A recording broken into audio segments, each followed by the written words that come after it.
What's up, everybody? We are going for the late night. I don't know what they're doing. They're still showing golf or some like indoor golf or some crazy stuff. It's like way too loud in my head too. In my like turn it down. We don't want to see any of this golf crap. I want Duke and I want some Cooper flag. Welcome in, everybody. Happy Tuesday. Happy Tuesday.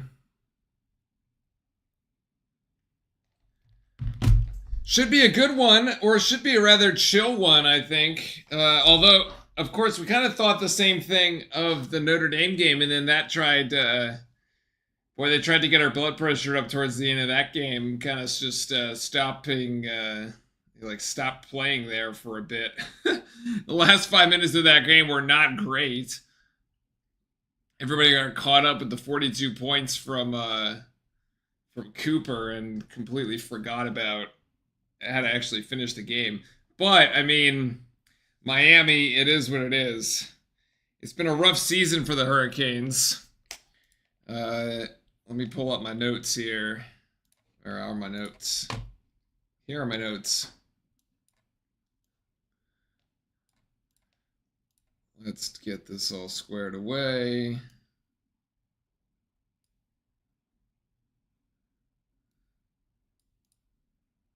I'm doing just my new setup. I had it all. I had everything perfect, and then I came back to the West Coast, and all of a sudden it was no longer perfect. All the improvements I made, I had to like over on the other side. I had to like remake them. Okay, so here we go. Where are we? There we are. The this one? No.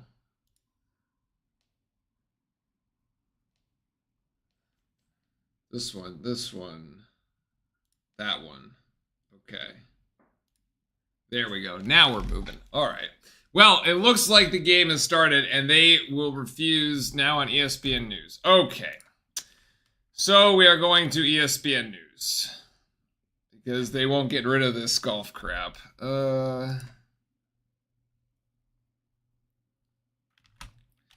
ESPN News.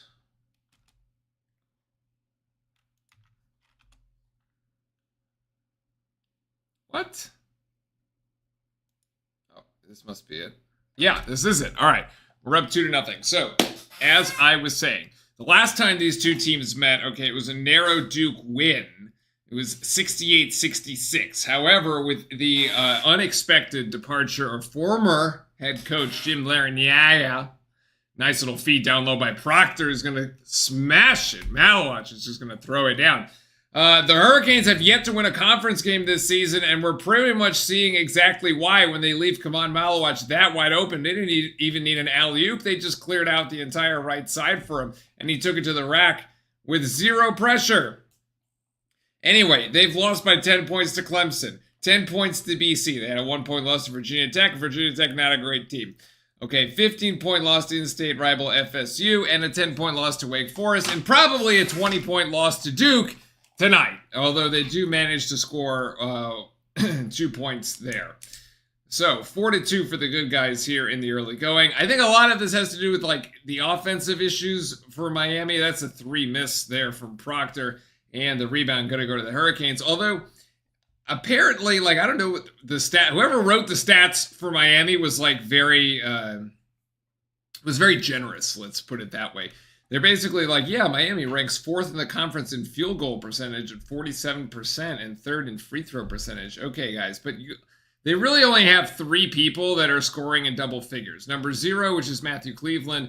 Number 1, which is Lynn Kidd. And number 24, which is Nigel Pack. Most of those should be rather familiar names from last year. Nicely done by Cooper Flag. He's got the bucket there.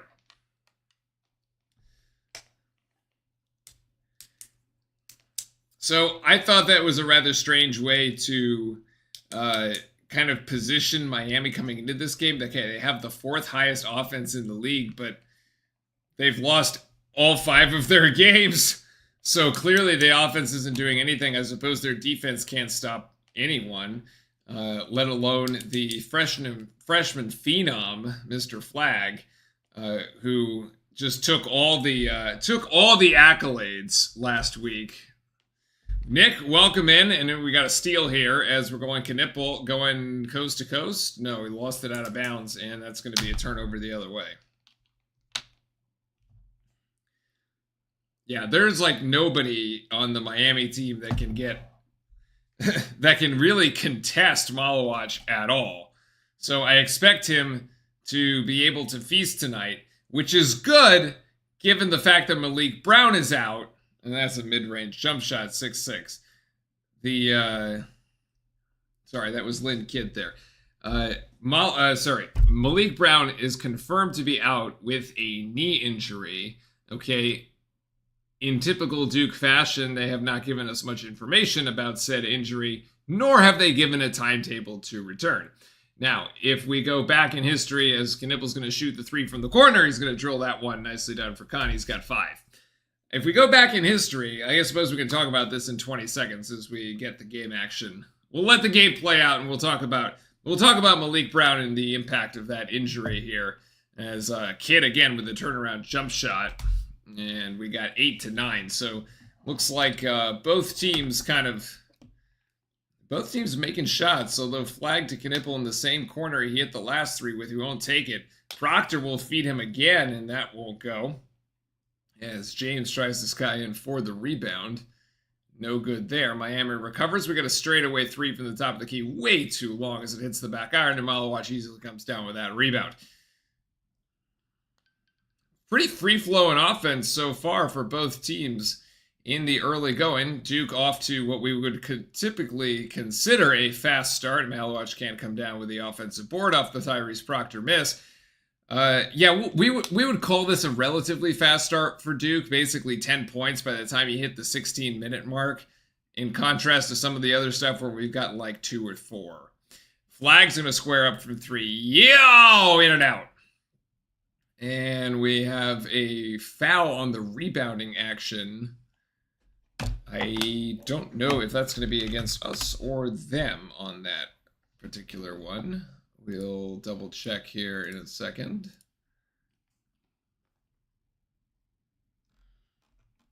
I must say, I absolutely hate the new website that Duke rolled out.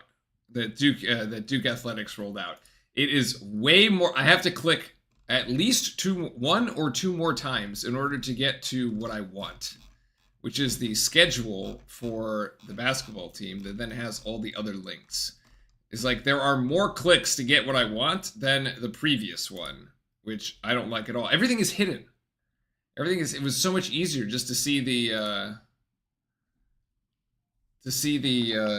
oh my god, to see all the stuff, like the schedule and what's where and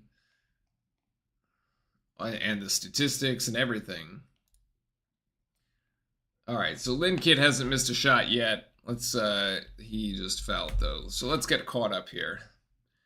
Lynn Kidd's got 6. Schwartz has dose. Those are the 6 points. No. Yes, those are the 6 points for Miami. Only 1 foul assessed across the board. Johnson has 3 assists. Where's Johnson? Brandon Johnson. Yeah, that was the 7.3 rebounds per game, but only 8 points per game. Although his assists right now with 3.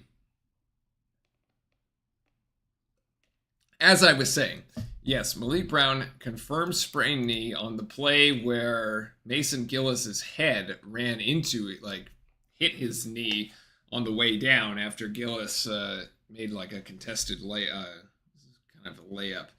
there in the Notre Dame game. That was in the first half of the game. Brown then exited and did not return, which was an ominous sign. But yeah, they didn't say what ligament or anything. If we go back, though, and look at, there was a lot of folks on the Duke Twitter sphere making comparisons to other various, like, Duke players who have had knee issues in the past. Basically, they were looking at Mark Mitchell, Marquise Bold, and a couple other things. Zion was in there as well. Typically, this type of diagnosis is 2 to 3 weeks for a player to be out. So, I mean, if you look at the schedule, you go, tonight we get Miami, then we get Boston College, shouldn't be too bad. Then we actually have a week off, and we have an away game at Wake Forest. That one's going to be really difficult without Malik Brown, I feel like. And then we can sort of work our way. You get the Carolina game in there at some point. That's kind of borderline, I think, for this kind of injury, which is the Carolina game is going to happen that first or second weekend in February. I mean, it's just like right on the edge. So you're probably looking like an early February return, but depending on which way the season's going, I think you probably see Duke kind of like play that one by ear. I doubt they're going to rush him back anytime soon. Now, what I think is going to happen, you're going to see more minutes you're going to see Malik Brown's minutes being kind of sprayed around or shared around, I guess. So we might get some more Gongba. That would be interesting.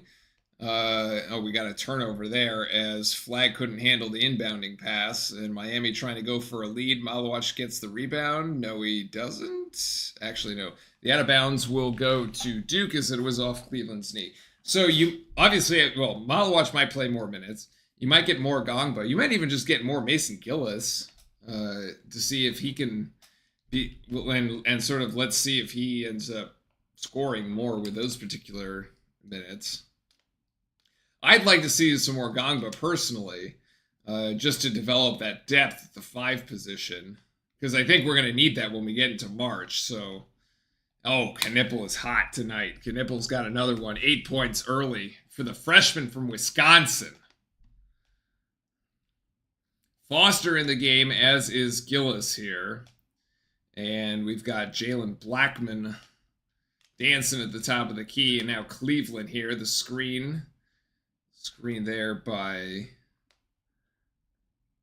actually having a sec to see that number there.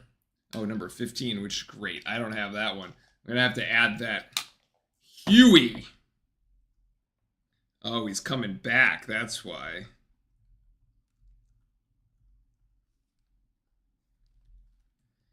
Huey, there you go. And right on cue, Mason Gillis with a 3-pointer from the corner, assist to Cooper Flag, and that's going to be 15-14 Miami with a quick timeout early. And this is basically the way we figured this was going to go. It was a 22 and a half, 24, 22, 20, 22 and a half, 24-point advantage, or at least Vegas gave Duke the advantage there.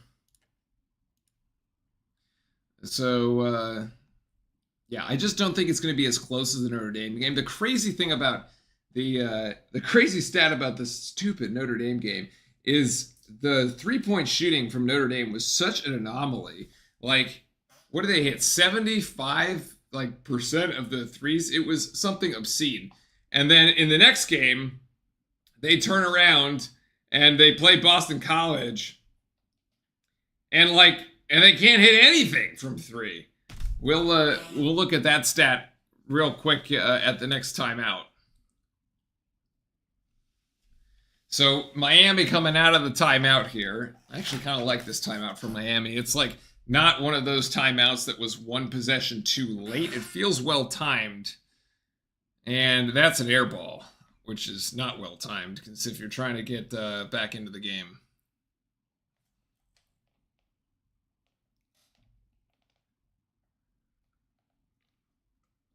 And we will get Gongba as Malawach goes to the bench. So, as we thought was going to happen. Oh my goodness, we're going to get a Gillis again, wide open. Nice assist by Foster. 2 for Mason Gillis from the same spot.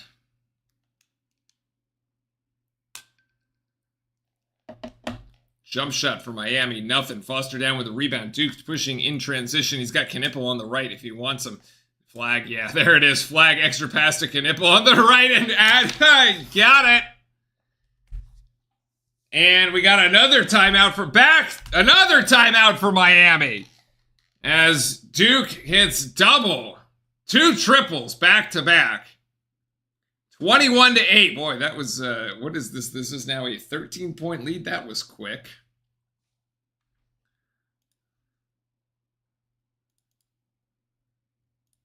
Yeah, this is not gonna go. This is not gonna go well for Miami.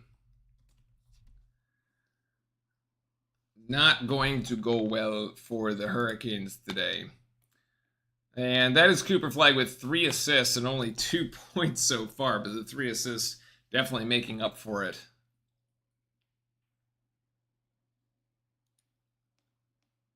This is going to be a full timeout, a 30-second timeout. Miami's taking too many timeouts too early.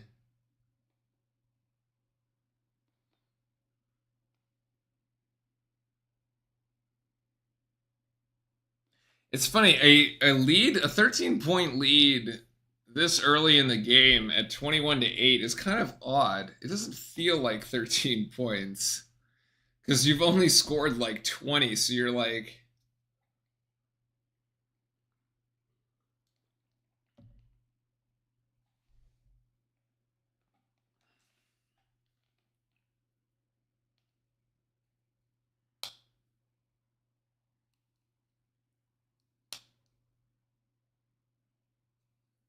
all right, so Miami came out of their timeout, missed 2 straight shots, and Duke hit back-to-back threes. So that's where we're at.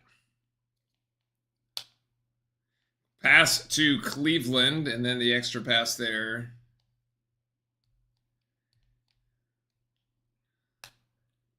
Cleveland. Oof. Kid again. Kid is the only one getting Joe Bet. That number 10, Joe. Is that how you pronounce it? Joe Bet? Jeez.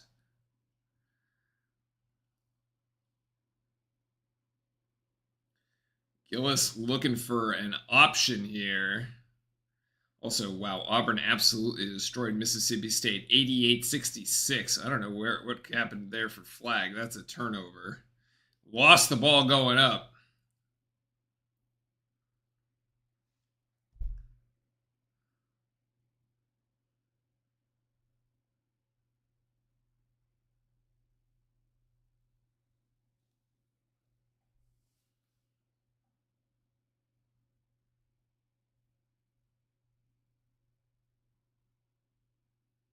Jobay. Oh my goodness. Jobay. It's like pronounced French. Okay. Sure, we'll do that. They're trying to feed Kid again, and it's Kid on Gongba. Actually, Gongba giving up a little bit of height here. They're gonna get called for a foul. That's his first.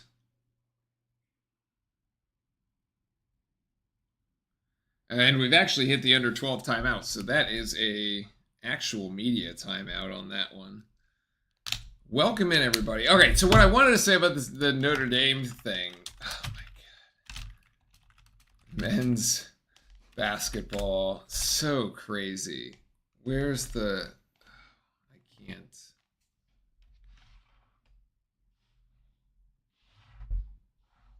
Problem is I'm using the camera on the other side. So I can't really see what I'm going. Okay, so they ended up beating Boston College.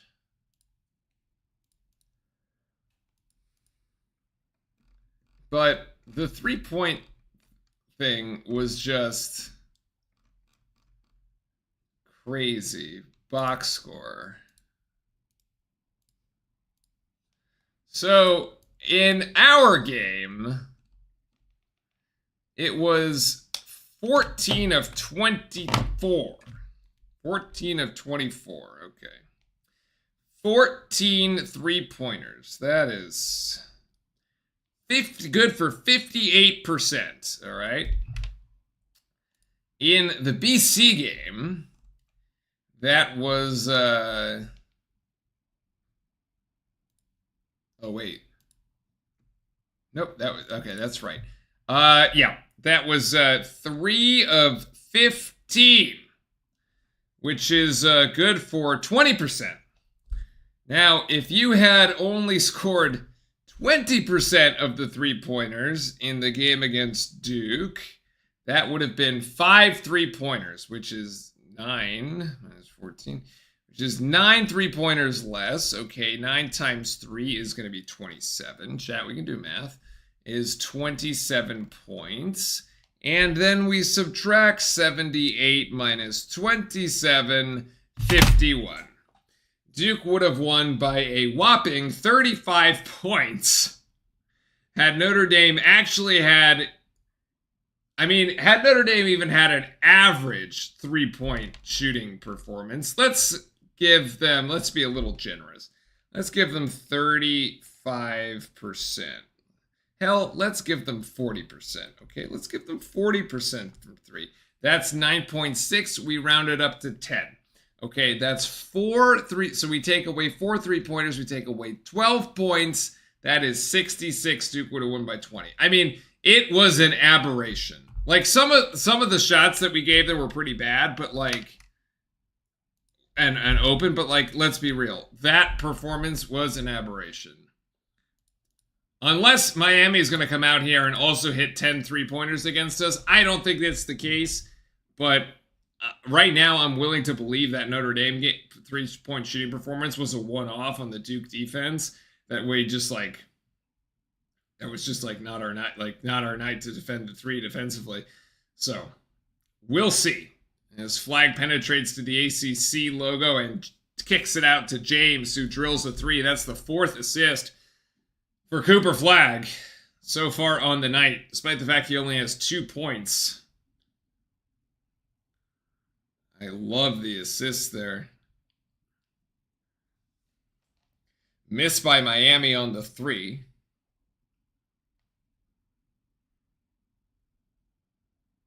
And he's going to... I thought he was going to go for the 3. Gongba, nice dribble inside, but too strong off the glass. There's been so many commercials because Miami's already used 2 of their timeouts, so they had to break for commercial twice. More than you would have thought they would have. Had to, rather, right? Cleveland so far. The leading scorer on the Miami team, by the way, Cleveland with 0 so far. That is a terrible ticky-tack foul on Flag.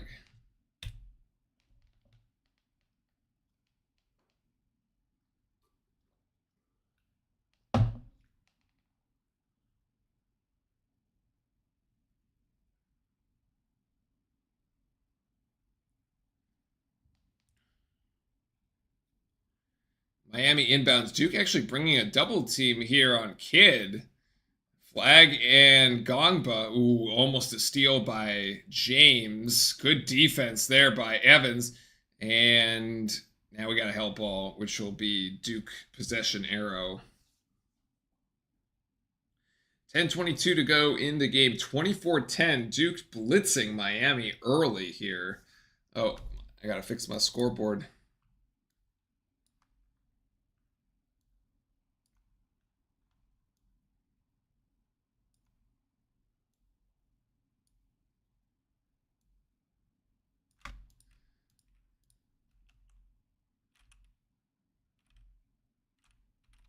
There we go. That's better. We'll fix that in a second. Evans for 3 in front of the Cameron Crazies. Because we just keep dropping shots right now. We gotta focus on the game, and then we'll focus on fixing the little scoreboard there. 18-2 run. Apparently, we just stole all of Notre Dame's 3-point shooting. I think we've missed 1. We'll check the stats there for a second. Wow. Kid's got 10 already. It's 10 out of the Miami 12. The only one keeping them in the game. Oof, I thought Flag was going to go for the hammer dunk. Evans reverses it back to Flag, and then Flag to James. Flag being the floor general at the moment. Evans, the 3 no good. Denying Cooper Flag his 5th assist so far. Of the game so far, rather. From the corner, this is Shorts. Yeah, it goes. 12-point lead now after the Miami 3 cuts into the lead. 9 minutes to go here. Yeah, 7 of 11. Okay, so we've missed a few more than 7 of 11. It's like 60-something%. Oh my goodness. Make it 8 of 12. Evans for 3 gets the 3 points right back. 30 to 15. This is crazy. This is actually kind of crazy. We're probably on the trajectory for our highest scoring half. Ooh, great hands by James. Go, Cooper! Go! No, James gets denied by the rim. Oh, that was such a purely executed fast break. It was like fast break disaster in slow motion. It's like James didn't know whether to like take it to the rim or like wait for Cooper Flag to come back. I mean, like, or whether to get it to Evans. The indecision was brutal. Flag is going to go to the body and it's an and one. Foul on Brandon Johnson.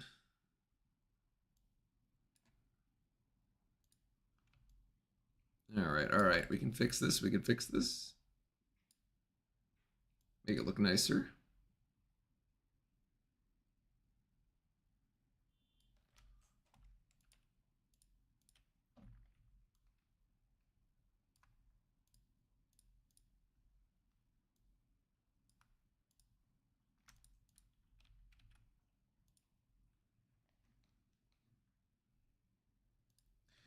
All right, he's got the and one, so give him 5.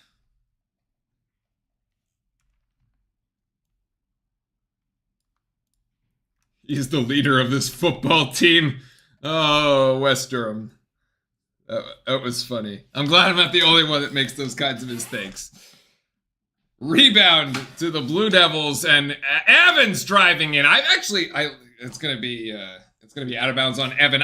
That's the third time in 3 games that we've seen Isaiah Evans change it up a little bit and actually take a driving layup. He always seems to be going left on these, trying to finish with the left hand on these layups, but it's a nice little addition to his game that we've seen over these past 3 games. In the previous 2 games against Notre Dame and Pittsburgh, he scored on both of those driving attempts. This one he comes up empty. We'll see if he does it again. But I like this added wrinkle to Isaiah Evans' game that makes him less of a one-trick pony, to be honest. I mean, obviously we love him for the crazy 3-point shooting, which he has 2 of them tonight, which is great. But yeah, I mean, anytime you can put the ball on the floor, because then he's going to have to like make people respect the fact that if they're going to try to play him up to sort of crowd his airspace so he can't get up the 3, then he's just going to drive by him, right? So you have to keep people honest like that. I think it's great. Welcome in, Skylark. It says, holy crap, we're blowing out the Hurricanes. Nice pun. I like that. I see what you did there. Yeah, I mean, ultimately not a surprising result here, right? I mean, we were favored by 22 points. Kind of like how we saw what happened at the end of the Notre Dame game. I think the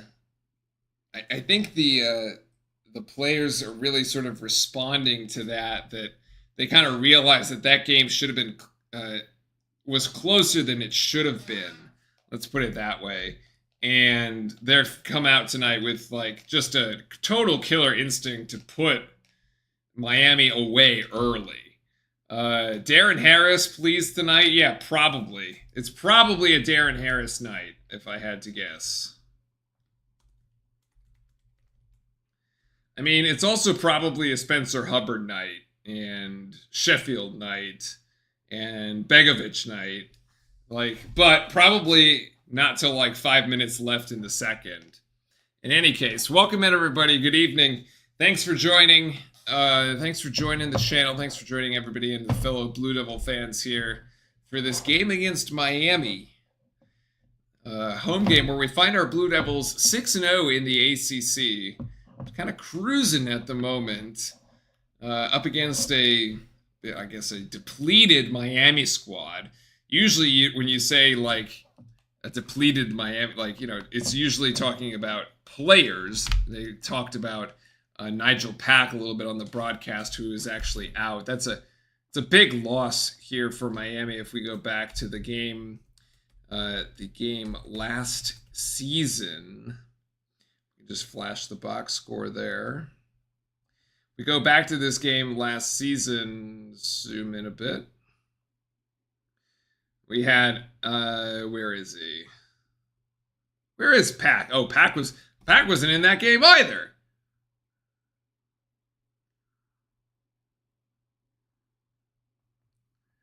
Okay, he just doesn't want to play Duke.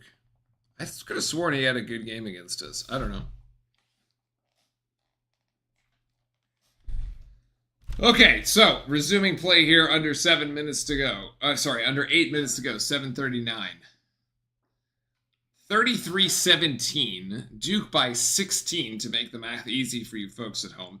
Duke also rising to number 3 in the rankings. That was pretty expected behind Auburn and Iowa State.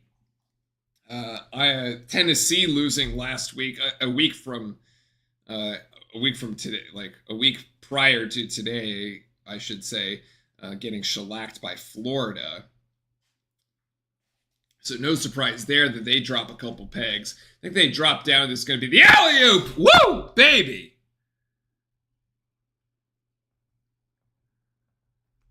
We finally got the alley-oop to work. Oh my goodness.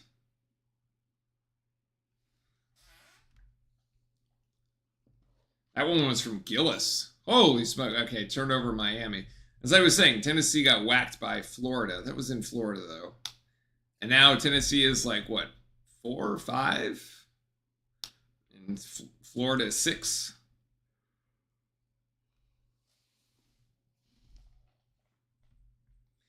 Nice to see that we're zeroing in on the proper height at which to throw the lob. The proper height and angle at which to throw the lob. Oh, Knipple down inside. I mean, our boys are just getting anything they want right now. Absolutely anything, and we're up by 20. We are up by 20, and there's 6 minutes left to go in the first half. Boy. We probably put up 50 in the half.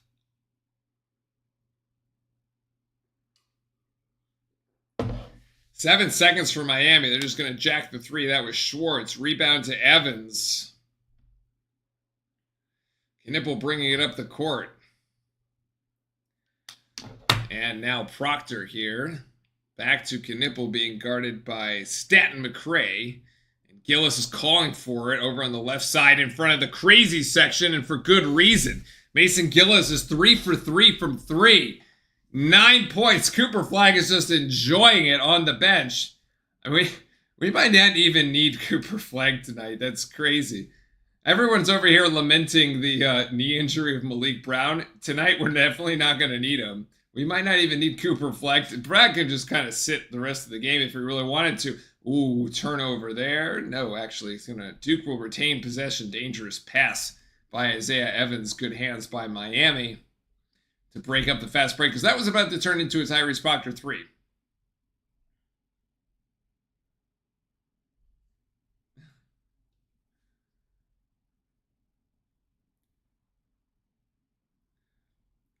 Knipple is going to go for the lob again!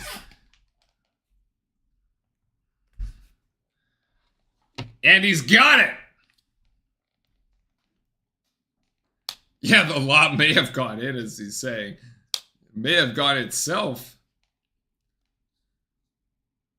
I'm not even sure, like, Miami is kind of out here just taking 3-point shots. Like, we're not giving them anything inside. And their best offense was Lynn Kidd going inside into the paint, honestly. He's got 10 points. I wonder if they're just only here along for the show. And Knipple now has 15, and we have another timeout.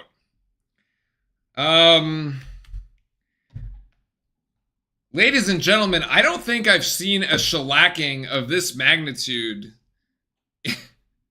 in a long.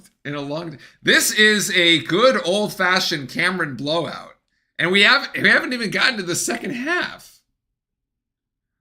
Good Lord. We're up by almost 30. Actually, I feel like the guys saw what Auburn did to number 15 Mississippi State, and where Auburn won by 22, 88-66. And they were like, all right, we want that number one spot. We're going to have to really like come out here and compete. And we're just going to put on a show. Because right now they are putting on a show. But like, it's not even that difficult. I mean, even Con Knippel's getting to the basket with relative ease. I mean, we've seen him do that in the past, but at least it's like a little harder. But, whew. Timothy, welcome in, welcome in. Oh, I'm very, very sorry to hear about your cousin, man. Prayers out to you and the family. That is brutal. I'm sorry to hear that on a Sunday night, too, of all things. So super sad.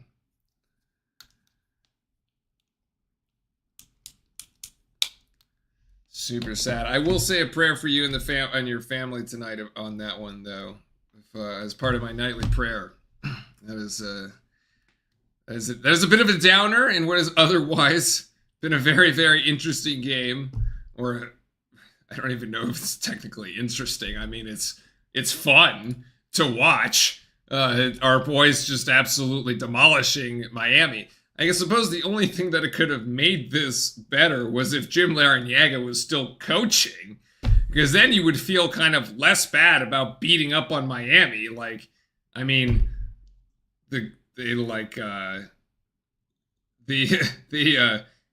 mean, your head coach literally, like, you know, out the day after, a couple days after Christmas, is just like, all right, I'm out. See ya.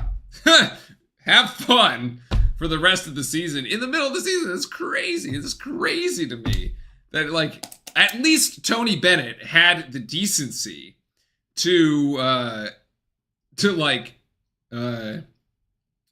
exit prior to the season starting. But, like, crazy.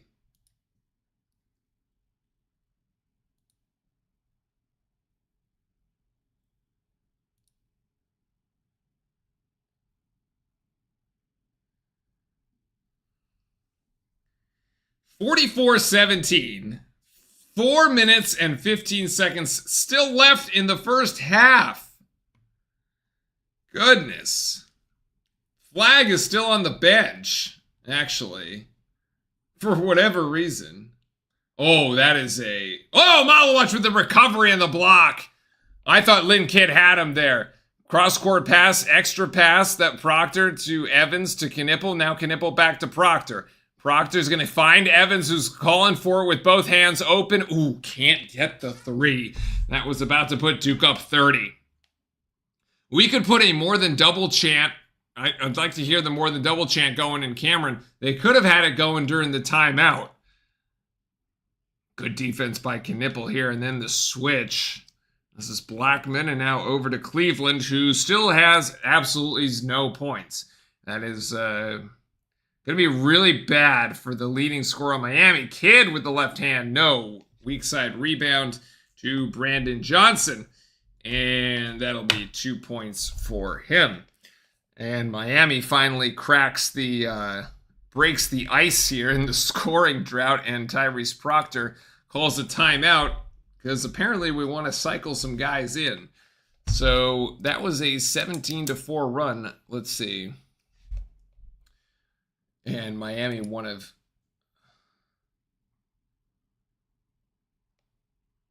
for 8 of their last 8. Well, no, actually, that's going to update now. Miami is only 1 of 10 from 3.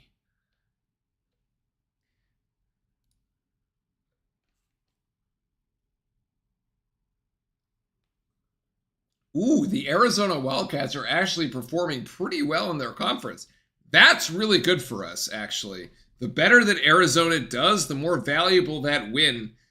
Or, I think that win will always be a quad 1, but it looks better the better they do. I think it's always a quad 1 because, unless Arizona really tanked, because it was a true away game. So flag back in the game finally with 3 minutes left. And Knippel is going to go from the corner. Knippel is going to drill that shot, and that's another assist for Cooper Flagg. He's at 6. Another 3-point shot for Knippel. He's at 18 in the first half.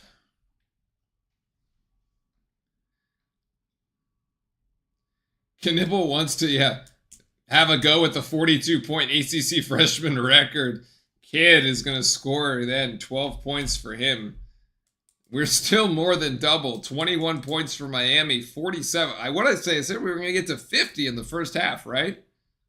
We are trending in that direction, that's for sure. Flagg. Ooh, Flagg. I thought Flagg was going to go for the Thunder monster dunk. Interesting. Florida down 10 points at home to Missouri. Yeah, Knippel has 18 points and the Miami Hurricanes only have 21. Goodness gracious. He gets another 3 and he ties him. 10 for 15, 66% from 3 for Duke. That was almost going to be steps. Here's a 3-pointer. Ooh. Miami finally breaks the 3-point shooting drought. 24. Cooper Flagg looks kind of tired despite the fact that he hasn't been scoring. Too many assists, guys. Too many assists. Flagg back to Knippel. Knippel's going to oblige with a 3 in and out. Gongba tries to go for the offensive board. Not enough. Miami up ahead. Flagg trying to block Lynn Kidd, and Lynn Kidd just lays it in. Flagg mistimed that, so 14 points. Kidd should have transferred to an SEC school. Yeah, but Skylar, you can't transfer in the middle of the season. Knippel's going to try 3. No. Oh. Foster, nice. Extra pass to Flagg. Flagg for 3, and he's got it. So at halftime, I have a very nerdy halftime thing to discuss with y'all. I'm just going to warn y'all from the onset. We're going to have a very nerdy, data-driven stats discussion about Cooper Flagg at halftime. A little prep here. I said I wanted to make a video about Cooper Flagg's improved shooting. I have the building blocks for it, although I kind of need a few more data points, so I'm waiting for this game and the Boston College game. We'll see. Although right now this game's a bit of an aberration that it really isn't helping me make my case. So 5 seconds to shoot here in the first half, and Proctor's going to try to lay it in with the left. Nothing. All right. Again, that is not great. Despite the way that the rest of this half went, that final possession was not great, because if we need a bucket at the end of a half, I don't think Tyrese Proctor with a left hand shooting it straight up into the air is going to be the answer. So, yeah.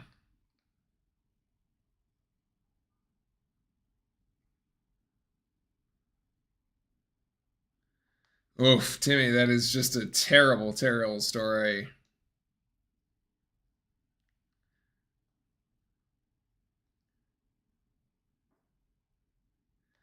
But, okay, so that's, oh, you meant in the offseason.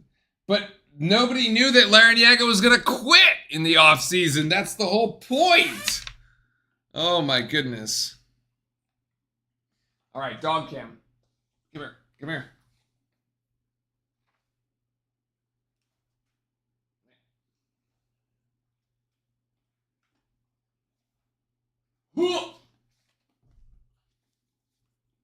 Here we go. We got the pup cam going. Okay, so the stats are crazy. Let's take a look.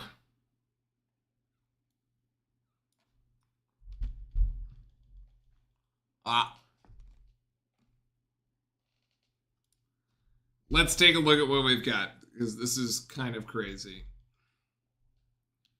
All right, the bizarre outlier here is that Cooper Flagg only has 8 points. He's not actually leading the team. Knippel is on 7 of 9 shooting from the floor. and 4 of 6 from 3. Insane. The crazy part here about Flag is 6 assists. And then Malawach has 7 rebounds and only 6 points. At least, well, actually, all of these, I think, coming on alley-oops or pseudo-alley-oops. Gillis is 3 for 3 from the floor, and all of them from the three-point line. I mean, 11 of 17, 65% from 3, 60% from the floor. Insane. 40% here.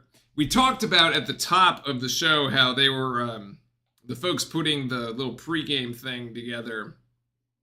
The pregame stats for these two teams are saying that, oh yeah, Miami's like the 4th best offense in the ACC. They're shooting at 47% from the floor.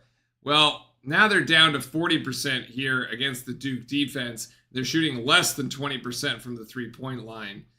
Not great for Miami, honestly. But Duke, 17 assists on 19 buckets is a stat that is insanity.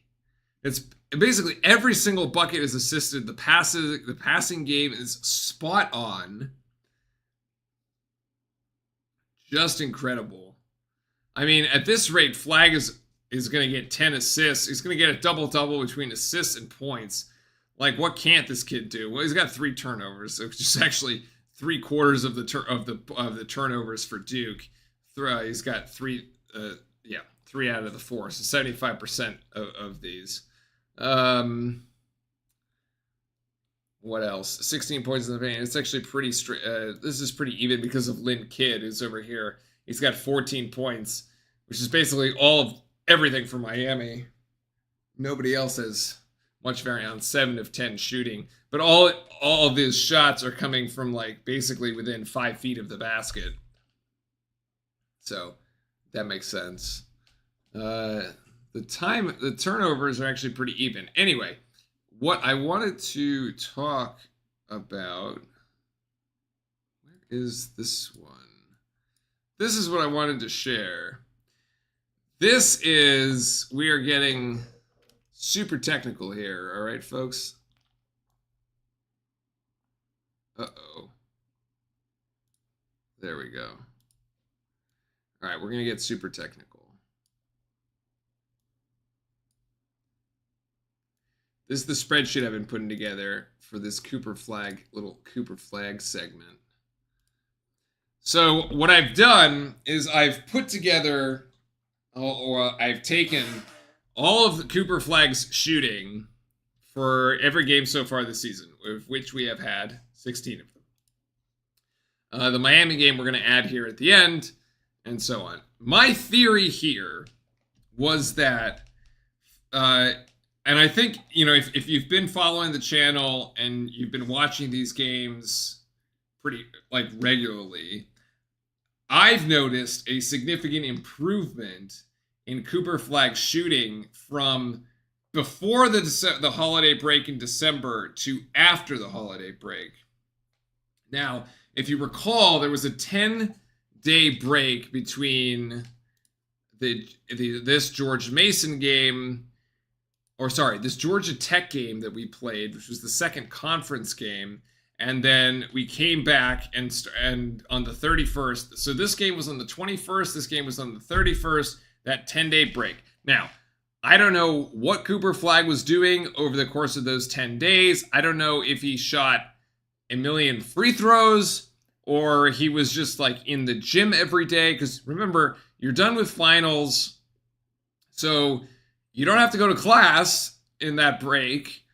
Obviously, you can spend time with family and, do the holiday stuff. But you can basically spend all day in the gym working on whatever you need to work on. So this conference, non-conference is, I think, a little less significant. But basically, the crux of this is that Cooper Flag was averaging 16 points before the break, and he's up to 27.5 after the break.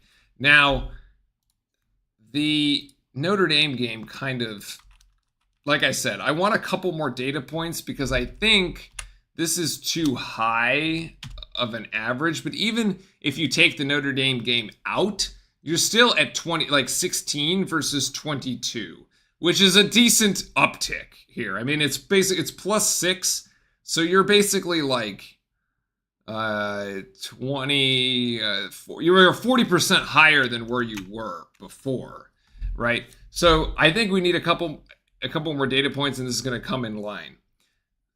But it's just it's an impressive jump because the free throw shooting was what originally brought me to try to come up with this. Basically, Cooper Flagg was shooting 75% from the free throw line prior to the holiday break. And after the holiday break, he's shooting 90%. That is a significant jump when you talk about free throw shooting, right? Because, I mean, and then he's got this game, this Notre Dame game, he was 16 of 17. What I had been saying for those who are regulars on the channel was that, look, Cooper, if you improve your free throw shooting, even just a little bit, you are going to come up with 3 to 4 more points per night to your average. That was my instinct. It turns out I was actually sort of right. He went from basically making 4 free throws a game to making 8 free throws a game on average. Now, again, the Notre Dame game is kind of throwing the stats off here a little bit, but that's a +4. However, that doesn't explain the whole uptick. Like, the rest of this whole thing is also just as impressive. I mean, he went from making 6 shots a game to over 8 shots a game while taking fewer shots. So this is the field goals attempted. He was attempting close to 14 field goals per game prior to the holiday break. Now he's attempting essentially 13, so on average 1 less field goal, but he's scoring 2 more. So you attempt fewer, you make more of them. Overall, your shooting percentage goes up. You become more efficient, which is, for a freshman, actually, like, because you look at this game against Arizona, I think I remember myself, and against Kentucky here, I think I remember myself saying back in these games, I was like, oh, well, Cooper scored a lot of points. He got 24 points, but he's doing this on 10 of 22 shooting, or he's doing this on 9 of 19 shooting. It's not very efficient. Like, you're just putting up a high volume of shots, and you happen to make some percentage of them, and therefore you have points. But remember, like, we lost that Kentucky game narrowly by a single possession. Like, if he had made 1 more of these shots, you would have been in business. And then we actually won this Arizona game despite this shooting. So, because either one of 2 things happen. Either you just become more efficient and therefore your overall shooting goes up, or 2, you allow your other players to take more shots themselves, and therefore they, get more points, and in so doing, maybe they have a hot night, like tonight, Knipple getting more shots. You want to feed Knipple tonight, you ride the hot hand. In any case, his average shooting percentage from the floor is up 25%. It's absurd. But it gets even better when you look at it from the 3-point stand, like from Cooper Flagg's shooting from 3. Because before the holiday break, he's shooting less than 30% from 3. And we had called out numerous times on this show, it seems like the weakness for Flagg right now is the 3-point shot. For whatever reason, he can't seem to find the range. Inside the arc, obviously he has the monster poster dunks that are the highlight of Cooper Flagg, which have been for the past couple of weeks. And he has a killer mid-range jump shot, so he can destroy any zone in college basketball.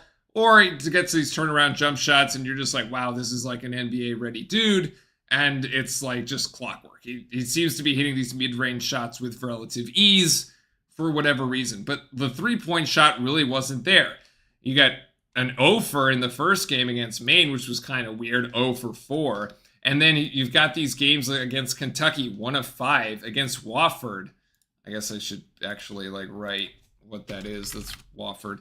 1 of 5. Then you go 2 of 5 at Arizona, and then only 1 of 1 against Kansas. But then 0 of 2 against Seattle, 0 of 4 against Auburn, and like likely, or rather, thankfully, Isaiah Evans was there and hit all the threes we needed against Auburn. But like 0 of 4, okay, not great. And then George Mason like 2 of 5.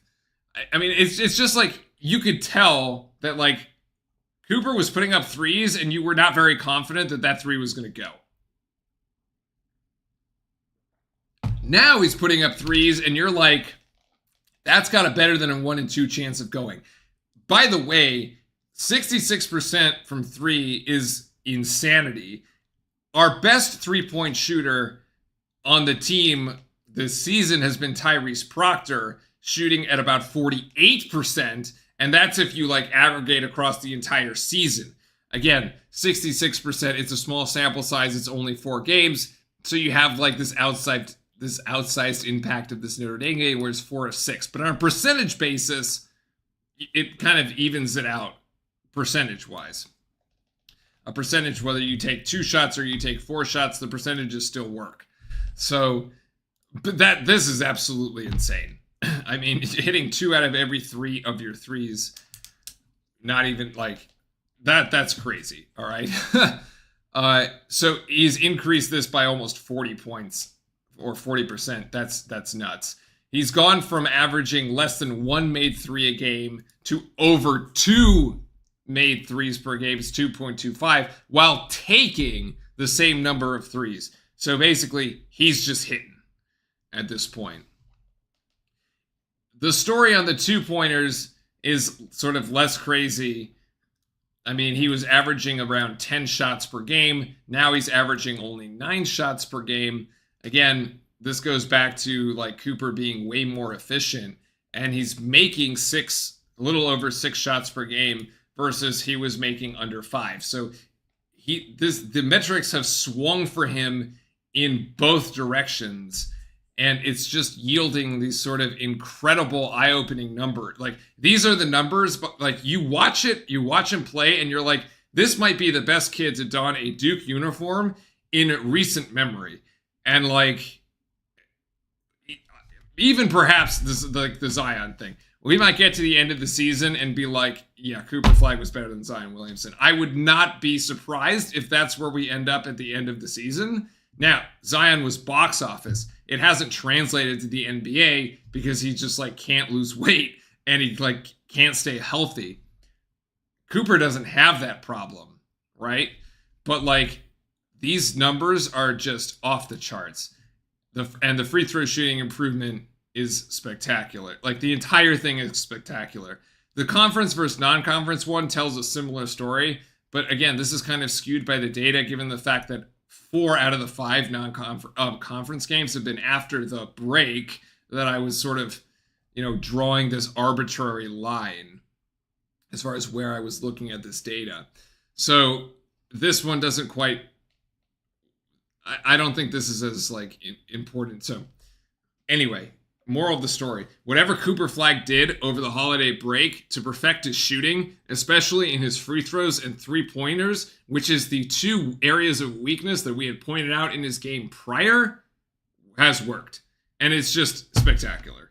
The kid is sensational, and we just need to see if it continues because, I mean, the accolade, there aren't going to be, if it does continue, there aren't going to be enough accolades to like, he's going to need a new closet because there's going to be too many trophies in that closet or that trophy case at the end of this thing. Anyway, thanks for coming to my Tech Talk. That was the fun sort of dive into the numbers behind the Cooper Flagg like surge that we've seen recently. And perfect timing because we're back to it, as you're going to get the pup cam for the rest of the game. So I hope you enjoy Pup. Or as long as he decides to stay on my lap. The 24 points, the 24-point spread right now is considerable for the Blue Devils, as we did hit that 50 as I had predicted in the first half. And this little floater here by Jaleel Bethea. And I got to give him 2 points. He's got 4 as Miami claws its way up to 28. Now, let's see if Duke can close the game as strong as it started it and not pull a Notre Dame. Knipple should get this out to Proctor, and Proctor's going to go for 3. That's going to be rebounded by Malawach there, who's going to get an easy 2. And 2 points for Malawach.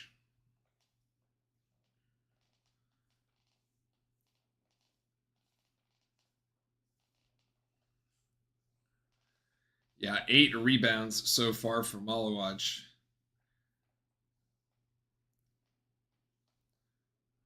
Miami looking for an opportunity here. Here's Bethea on Flag. Flag's defense has been pretty good this season, actually. 3-pointer there by Schwartz. The third 3-pointer hit by Miami. And they seem to have some offense going early here in the second half. My guess is that their interim coach kind of challenged their manhood or their legitimacy. They're like, you just going to go roll over and die? Or are we out there? Are we actually going to put up a fight? And so far in the early going, they're putting up a fight. Flag with a cross-court pass to James. Extra pass to Knipple. Knipple going to drive in. Going to get to Flag. Nice extra pass to Proctor. Who's going to drive it in there. Get it outside to James. Who's got to put it up. I don't think Proctor saw that the shot clock was going down. Too much passing right there by our Blue Devils. Everybody just wants assists tonight. Nobody wanted the bucket.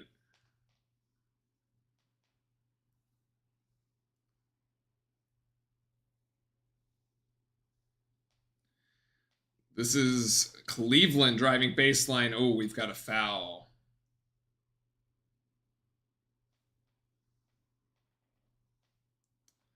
That is a cheap foul on Knipple, actually.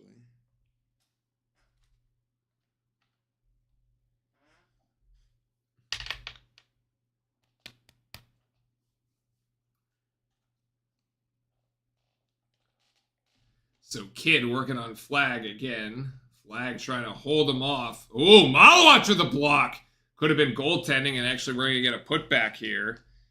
Is that a Johnson putback, I think? That'll be 4 for him. And we have a timeout here as Shire not happy with the defense here. Miami 8-2 run to start the second. 8? Yeah, 8. That's right.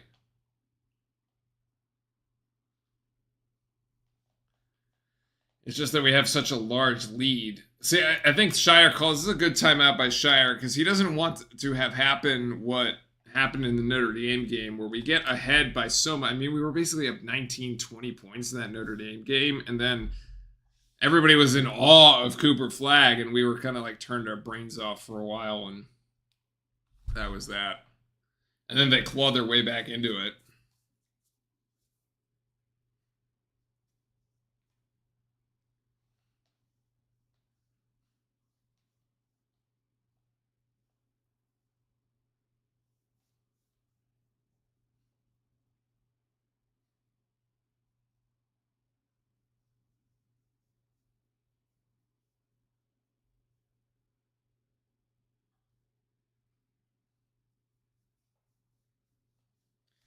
So a quick timeout.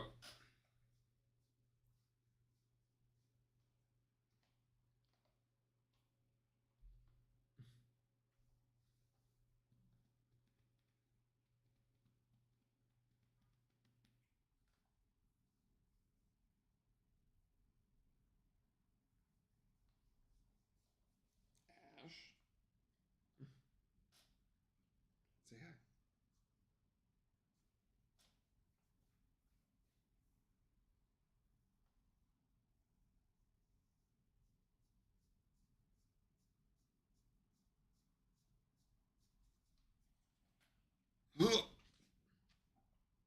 Wow, we just decided to take the full timeout here.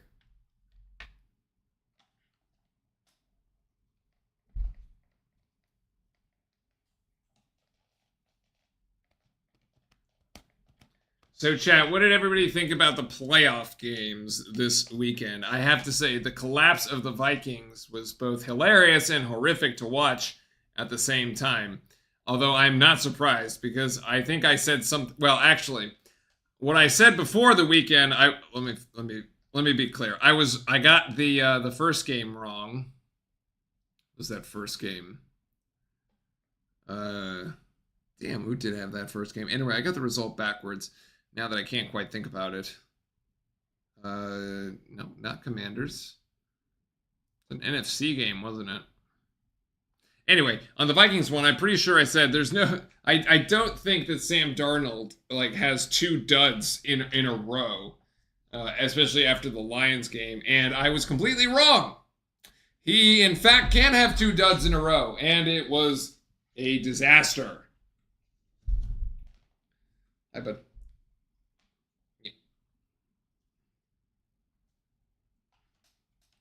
All right, so back to it here. Let's see what we came up with out of the timeout. We got Cooper Flag, and he's going to get the roll on that one. Flag with 10 now. All right, buddy. Down you go. Down you go. Whoop. Whoop.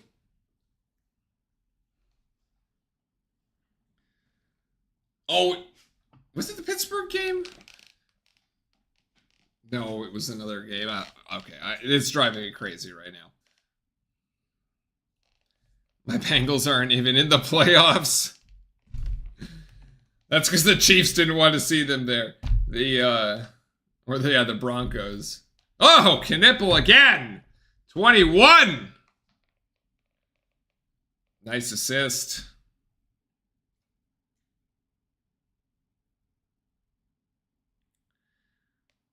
Was this Johnson? No, Bethea. Nothing. Knipple gonna get it ahead to Flag. Flag is 1-on-1. Oh, Flag should have taken it to the rack.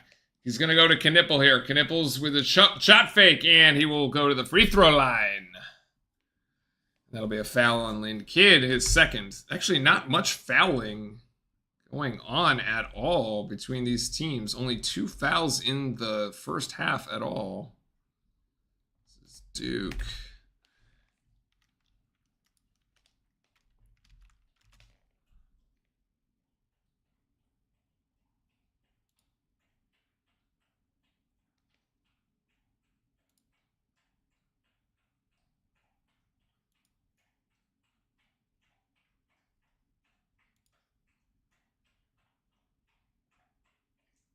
Oh, Texans Chargers was the first game.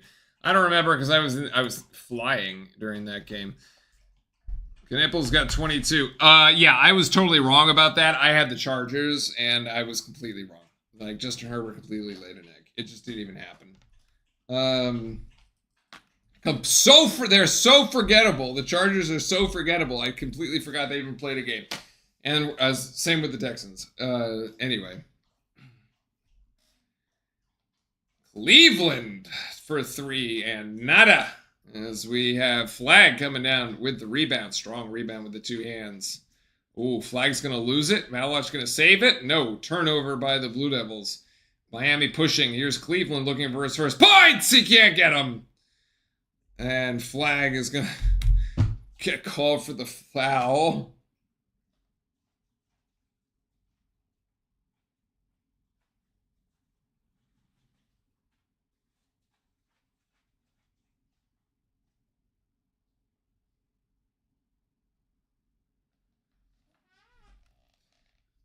What was this? This was and then the Ravens. Just very unfortunate from the Steelers. They just don't have an offense. The Broncos, very sad there. I thought they were going to put up a better fight. They did not. Yeah, the Packers, Jalen Love just completely, Jordan Love just completely falling apart. In the Eagles game wasn't very exciting. The Commanders-Buccaneers game was like the first exciting playoff game I mean, that we had. Like, let's be real. That was like the first one. And then, yeah, the Rams and Vikings was exciting, but for the wrong reasons. Because the favorite Vikings got shellacked. I guess it's like exciting for the underdog. I mean, I will say that whole Dan Campbell saying like see you in 2 weeks to Kevin O'Connell, man, that is the craziest like black voodoo I have like magic I have ever heard, man. That is a jinx from the nether realm. Dan Campbell knew exactly what he was doing when he said that. He's like, I am cursing the Vikings to not make it back here to Detroit in 2 weeks. So I'm gonna tell him see you in 2 weeks. Yeah, right. That is brutal.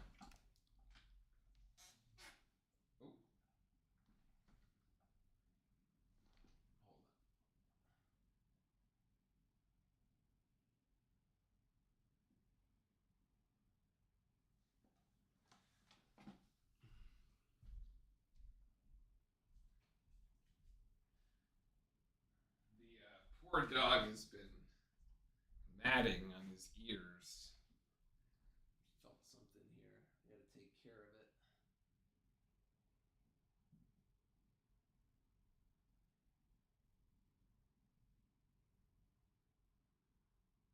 Where is it?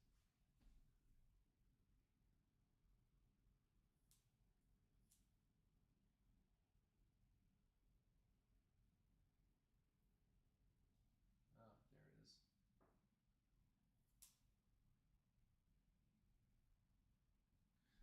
All right.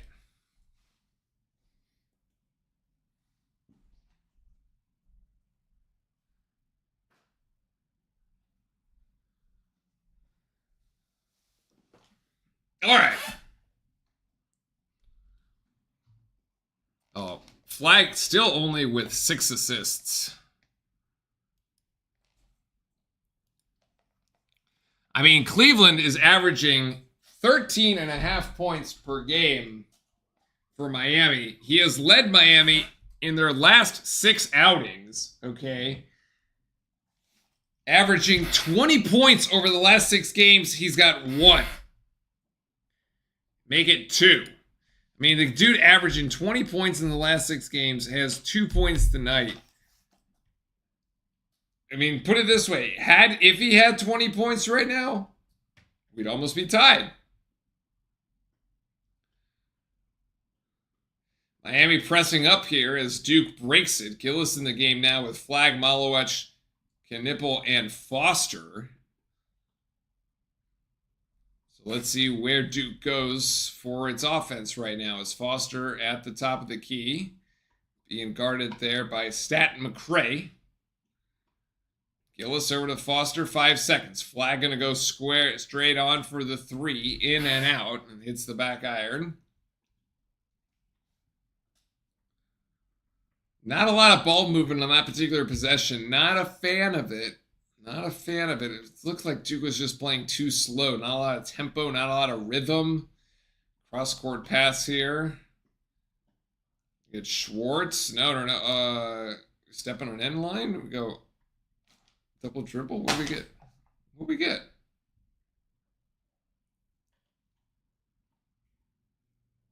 Yo, Larranaga was 13 seasons at Miami. I did not realize it was actually that long. That's crazy. I knew it was long. I mean, damn, that goes back to when I was still in school. I was still an undergrad. Oh, my goodness. With the Jim Larranaga era. Cooper Flag's going to go for 3 again. He's ruining my stats! He missed it! We got a foul on Lynn Kidd. Every time Flag jacks a 3, I'm just like, please make it so that you can, like... I got confirmation bias. I need the numbers to say what I want them to say. And right now, Cooper Flag missing does not help me.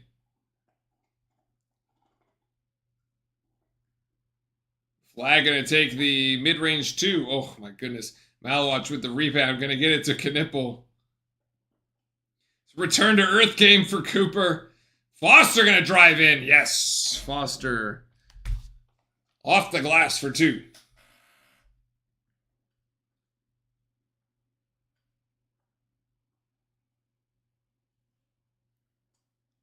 Ooh, foul and Knipple. I don't know about that.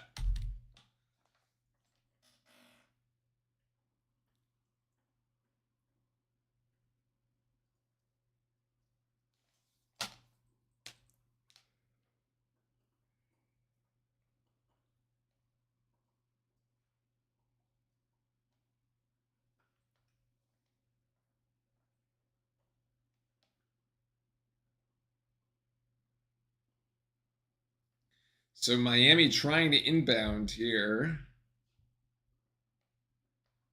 Schwartz playing point guard for the Hurricanes.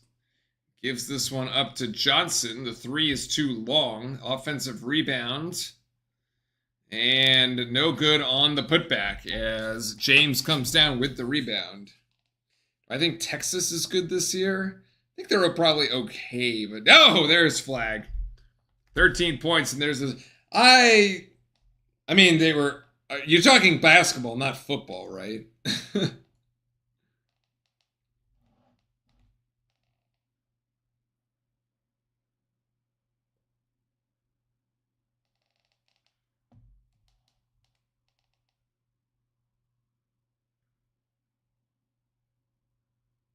See, they just talked about Cooper Flag getting back in the gym over the Christmas break. I'm not crazy. I'm not crazy. The numbers tell you the whole story. So I got the eye test and I got the analytics to back it up. And now it's confirmed. He was in the gym basically the whole time. There you go. I mean, I don't know. Texas are they even ranked at the moment? Oof. To be honest, I'm not really that worried. Unless, like, I don't know. You gotta find us a 2 seed that's like really like. You have to find us a 2 seed that's like really it's like it has a lot of height or depth or experience, but like not even the experience factor. That's a messy pass there by James. The experience factor, I'm not really even worried about anymore. Like, right, like that whole like, oh yeah, we just got bodied by Tennessee. Like, I don't think that happens anymore. Especially when you got Cooper Flag, who's basically a stick, but he's the one doing the bodying on people. So I don't really have any reason to question the toughness of this team, especially given, oh my goodness, the early like scheduling for them. Kind of a helter-skelter, little back and forth possession. We got another turnover here by Miami. Let's see if we slow it down and go for a set here. No, we're just going to go transition. We're going to go Sion James. Yeah, we're going to go Sion James one-on-one.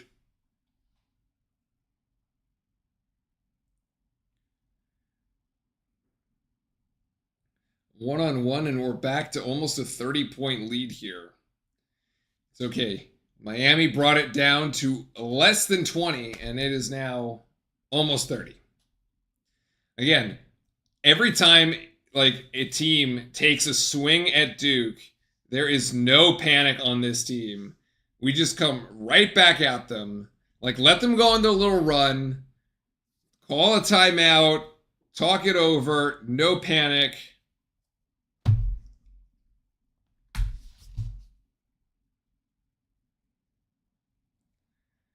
And just get it done. I mean, this team is completely unfazed. So we can take a look. It was on X earlier. I saw Lunardi posted something. Show.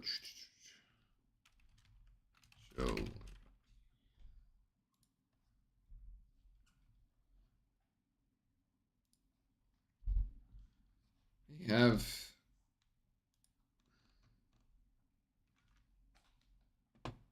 conference breakdowns.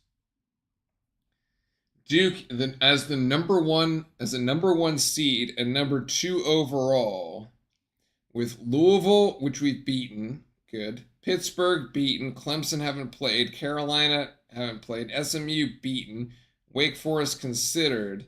This SMU actually, so this SMU situation is not good because the quad 1 wins, I'm pretty sure, are only up to number 75 on the road, and that was a road win at SMU. So it's a quad 1.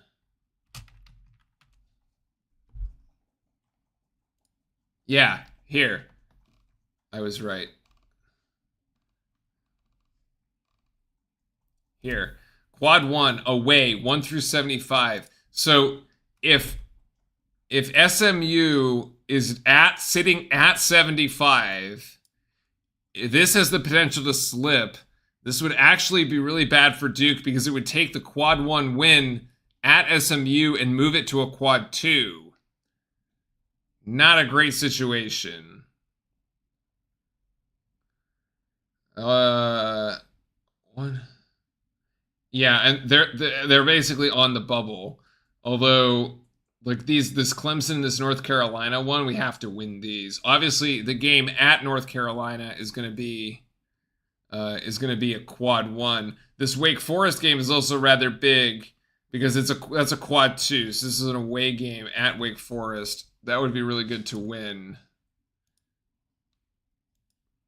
So it was this one that I was seeing. Okay, so he's got Kansas, Florida, Tennessee, Marquette. Actually, so he puts us in Tennessee's bracket.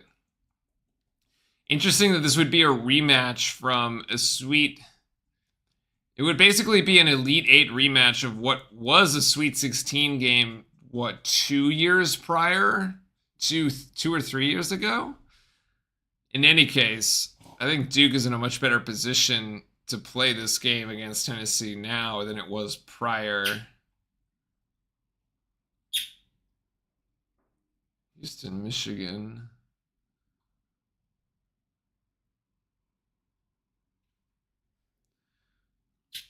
They were saying Auburn has a little wiggle room over Duke for the number 1 overall seed, but would be very close with the loss to the Bulldogs and likely Duke win over Miami. So the Duke win over Miami is going to happen, but Auburn beat the Bulldogs, so they're going to get their extra quad 1 win there.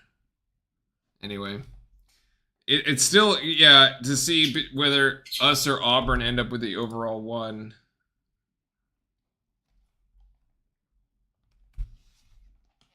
Two points for Gongba is a nice entry into the box score for him.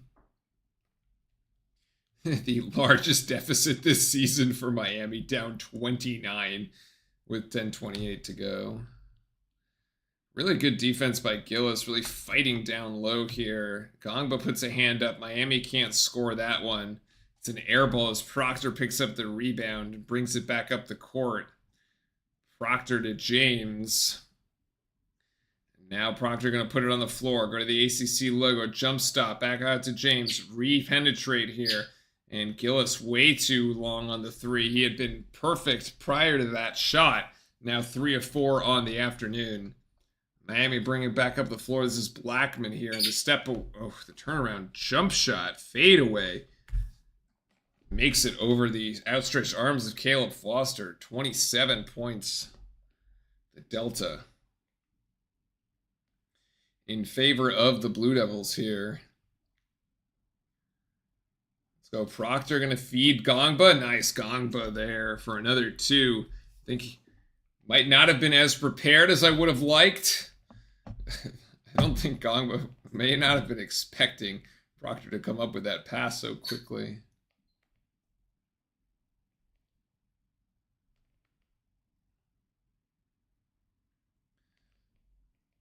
McRae dribbling all over the place here. We got Miami coming up empties. It's Huey. Pass back to Gillis. Gillis too long.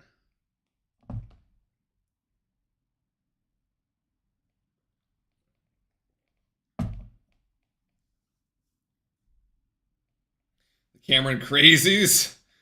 Going for the airball chant on Lynn Kidd. Kidd puts it off the glass. 16 for him.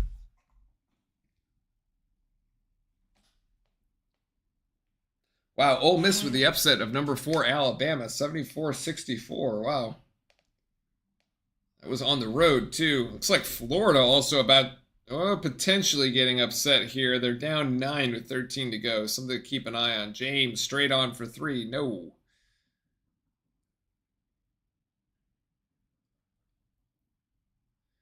The seconds ticking away rather quickly as we've had a very sparing whistle tonight. Duke bringing the double team on Kidd between Gillis and Gongba. The 3 from Miami, no good there. That was... They're in the corner. It'll be Duke ball as we reach the under 8 timeout. 69-42. Chat, what are we thinking is like the final score here? 85-50? 85-55?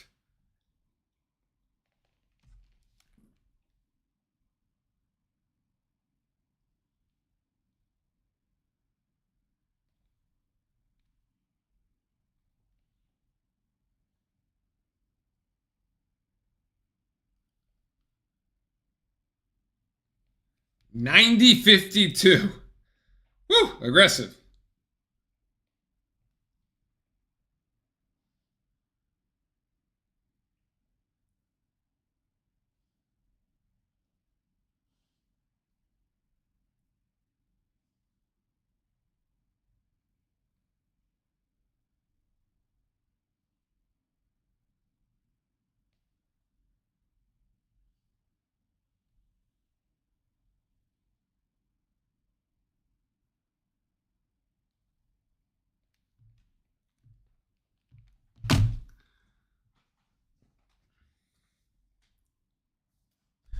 What else does Lenardi have for us? I was just looking through his sheet here. A bunch of teams on the bubble. First 4 out, next 4 out. Yeah, SMU is like super on the bubble. They were just not good. I mean, yeah, they lost. They really needed to beat us, but obviously that was not going to happen. Beating North Carolina would have really helped. They couldn't get that done either, though. I think the SMU team was just way overrated. Like I said going into that game, it was just like their schedule was so light. Like I think their stats were just inflated by how light that overall schedule was. Holy hell, dude! What? Oh my God, pup! Hold on. Oh, I need to get the scissors again. So many mats.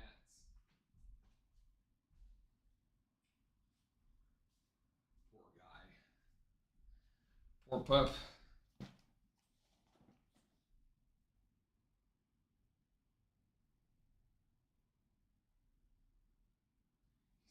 He's like not gonna have any hair in his ears left.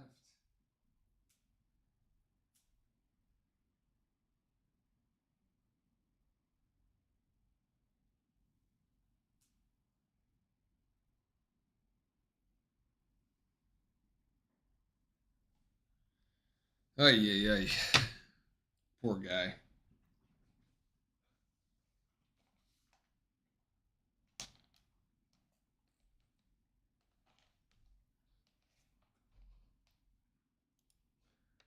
All right. Last 8 minutes to go. 90-52 is the prediction from chat. I mean, we got to start piling it on if we're going to get to 90.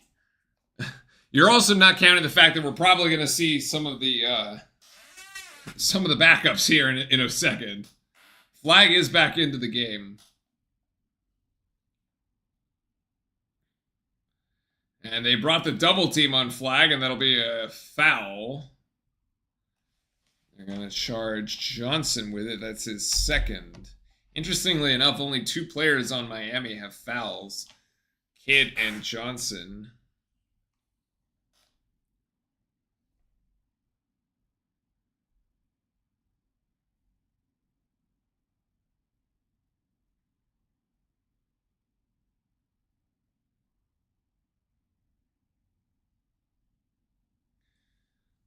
Flag to Knipple and over to Evans. Isaiah Evans from the corner. No, Malawach down with the rebound. Malawach with the putback with the right hand. That's 10, and that has got to be a double-double for, come on, Malawach. Yeah, 12 and 10.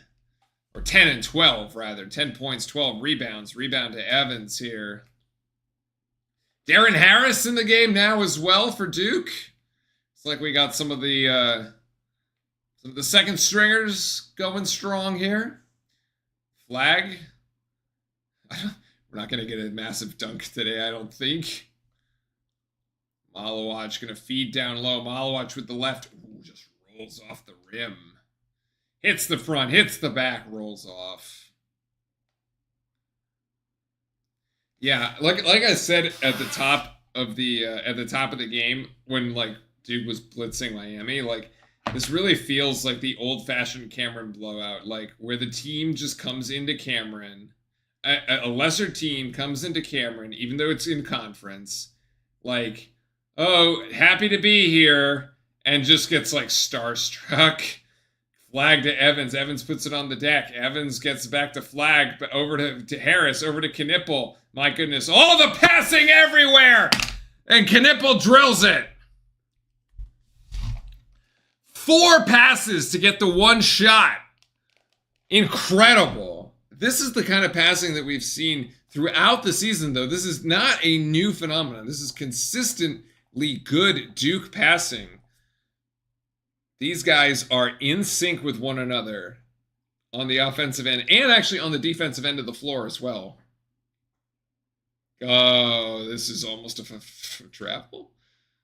Really tough shot there by Miami. Didn't even hit the rim. It's going to be a shot clock violation. Yes, it is.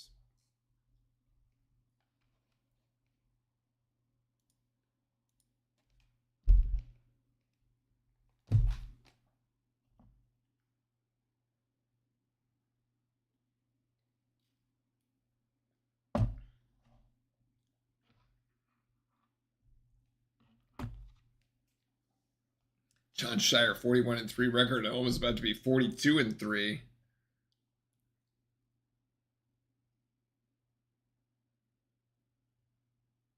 Evans for 3 again. No. Denying Cooper Flag another assist. Harris with the rebound. Couldn't do it. Malawach with the rebound.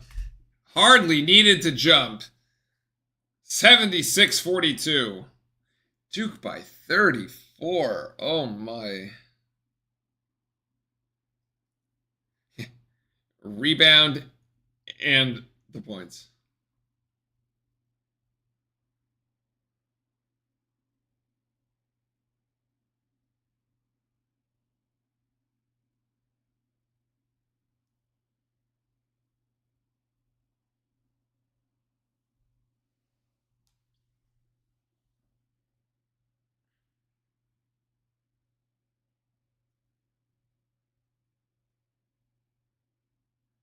Ooh, in and out for Miami here. Flag down with the rebound as Duke continues to try to pour this on. Up 34 with under 5 to go.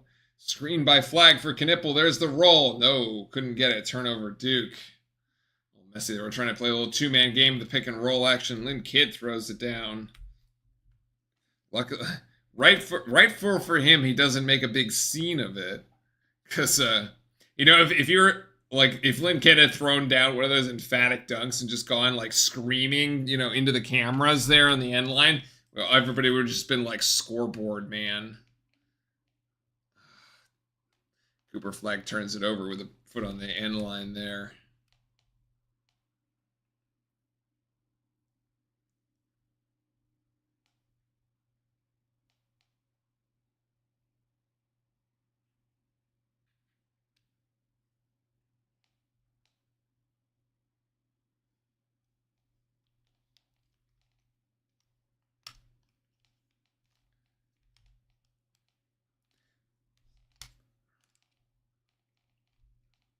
Three-point shot by Johnson is no good. And Knipple down with the rebound. And Evans in transition for 2. Very easy. Too easy for Duke. 34 remains the margin. Everyone, the crime of crazy is giving Lynn Kidd the air ball. Good defense by Gillis. Ooh. The interesting one here is, so you have Lynn Kidd. I actually, oh my goodness. So you have Mason Gillis matched up on Lynn Kidd, right? And you had Malawach matched up on him as well. Could you imagine if Malik Brown had actually played this game and instead of Gillis, it was Malik Brown matched up on Lynn Kidd? I mean, I don't think he scores 20. Like, maybe he has 10. He certainly doesn't have 20. And if you take away 10 points for Lynn Kidd, like, he's the only one from Miami in double figures that has done anything right now. Miami would have 36 points so far in the game, right? It would be 36 to 70. It would be 40 points, man. Insanity. Insanity if Malik Brown was still playing. But he's not. It's fine. It looks like, now that we've reached the under 4 timeout, I don't know if Scott Lark, if we're going to get to 90, we need 12 points. We need some 3-point shots here by the second unit. 85 seems like we can. Now, Cooper Flagg, 13 points on 5 of 11 shooting. Not as efficient as we've seen in the past couple days. That 5 of 11 is well under that 66% that we were saying. So 5 of 11, a little bit of a come back to earth here. 45% shooting for Cooper Flagg tonight on 2 of 5 from 3. And going to be left with those 13 points. 6 assists, though, leads the team. Actually hasn't had an assist in the second half. I think he's tried. His guys just haven't made it for him there.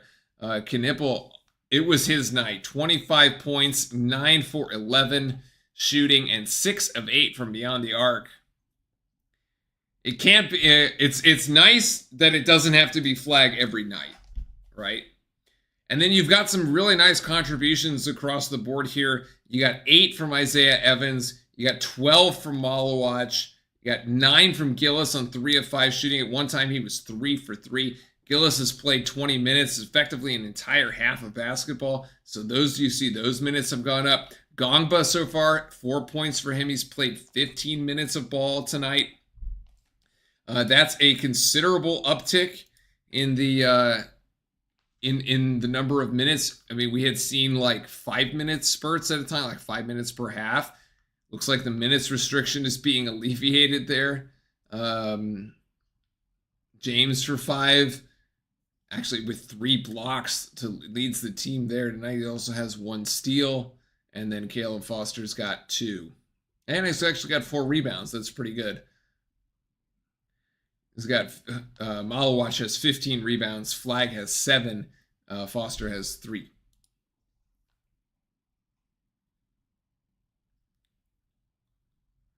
What are we looking at here?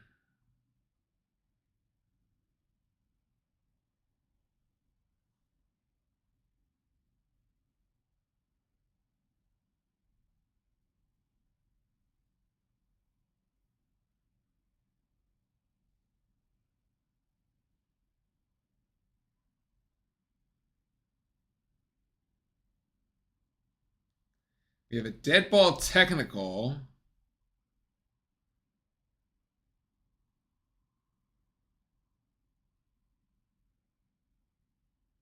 Interesting. On Miami.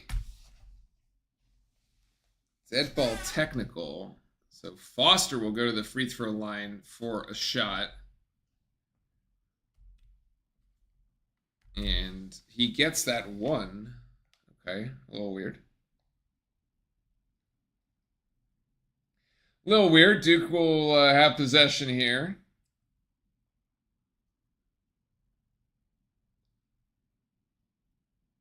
Flagg no longer in the game, so his night is done. You got Gongba, Evans, Foster, Harris, and Gillis. Gillis is going to square up and take one from the top of the key, and he's going to drill that. What is it now? 4 of 6 from 3 tonight for Mason Gillis. Might be his best game in a Duke uniform, honestly. The 12 points for him. Really nice contribution coming in off the bench, especially playing the extended minutes with Brown out. Just Schwartz for 3. He's been the best three-point shooter for Miami tonight. Makes another one. He's got 9. Foster looking to put it on the deck. Gets cut off by Schwartz. Gongba and Gillis both trying to screen for Foster. Nothing there, though. And Duke kind of content to just burn some clock. The three-pointer by Foster is actually short. But Gongba will recover the offensive board. There'll be a foul on Miami on the rebounding action, and Duke will retain possession. Really nice hustle there by Gongba.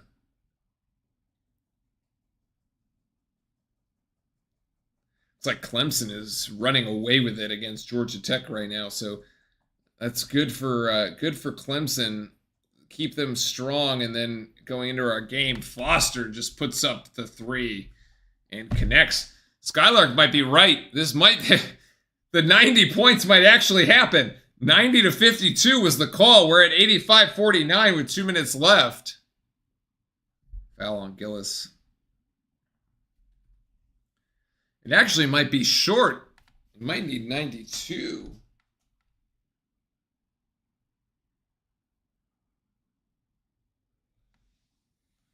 Again, thanks everybody for hanging out tonight. It's been a great crowd. Really appreciate it. We do all the games here on the channel and hanging out with our fellow Blue Devils. The game time for Saturday was posted, I think, yesterday or the day before. It'll be an 8 o'clock Eastern start on Saturday versus Boston College. So 8 o'clock Pacific, 8 o'clock Eastern, 5 o'clock Pacific. I flipped the time zones. We'll be right back here on the channel doing the game against Boston College. And then we'll have a 1-week break before we pick it back up on the road at Wake Forest for a big, big game against Wake. And Bethea for 3.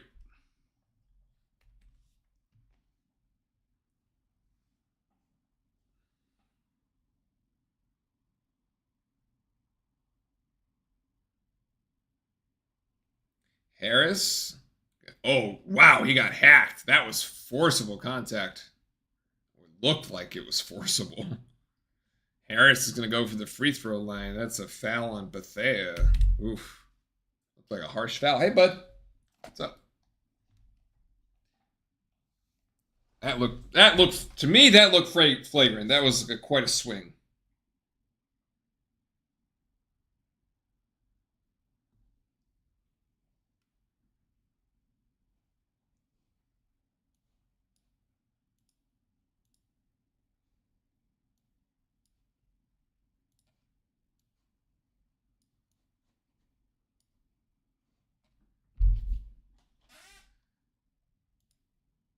This, to me, looks flagrant at full speed.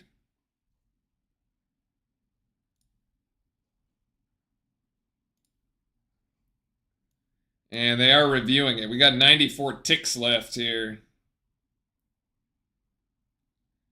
It's going to slow the game down. We were actually going to like end on time despite the fact that we started so late. The game has gone by super fast because like there's just been not many fouls.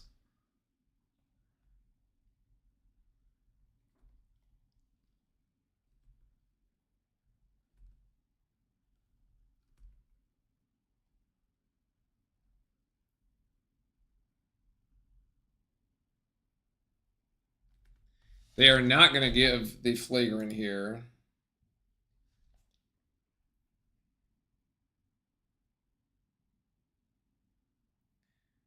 Harris for the first one does make it. And we've got Darren Harris in the box score. And Spencer Hubbard on the court.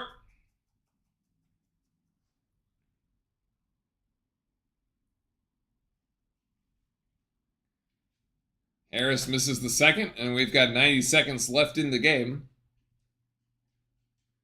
86-52, so Skylark's Miami score prediction is correct.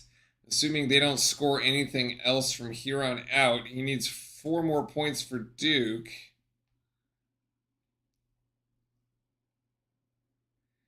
Let's see. Oh, Brandon Johnson gets 2 more. Put Miami slightly over there. 54. Nice try, Skylark. Nice try on the Miami attempt there. Maybe you might get the Duke half of it correct.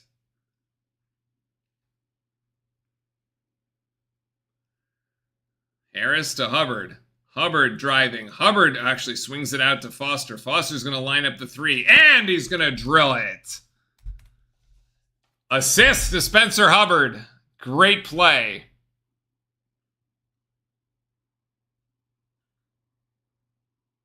Foster going to go to the bench.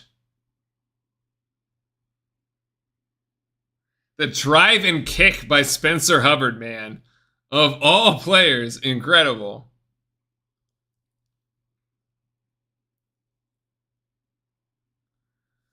$89.54. It's 3 points and 1 assist on the season. That's really funny. Schwartz, Gongba with the rebound. Is Schwartz going to come up with it? We should just hold and run out the clock. That's going to be it. All right, everybody. 15-2 is the record. 7-0 in the ACC is where we're going to go. Keeping pace here at the top. Season high 25 assists. Incredible. 25 assists on 34 makes. That's an incredible assist percentage. All right, folks. Very good. Appreciate everybody hanging out. That's going to be it for us tonight.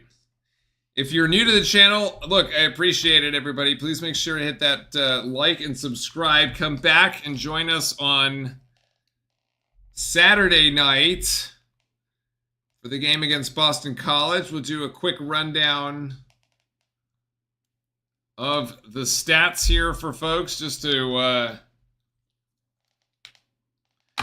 cap things off. Obviously, the headline is going to be Con Knipple with his 25 points on 9 of 11 shooting and 6 of 8 from 3. He had it going early and often in the game here, as 2 rebounds, 3 assists, and 1 steal.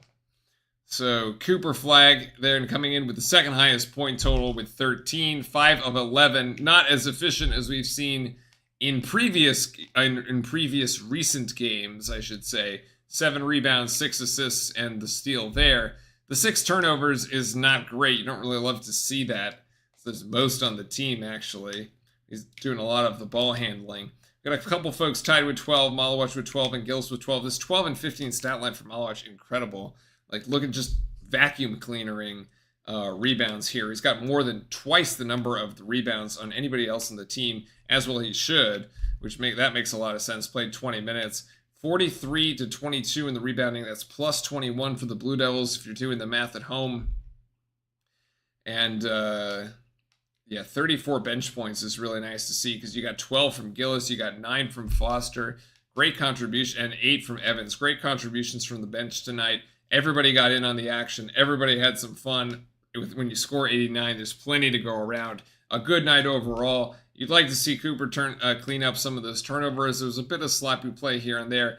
But unlike the game against Notre Dame the other night, Duke played a full 40 minutes tonight, front to back, and did not fall asleep or let really Miami get anything back, get back into this game at all.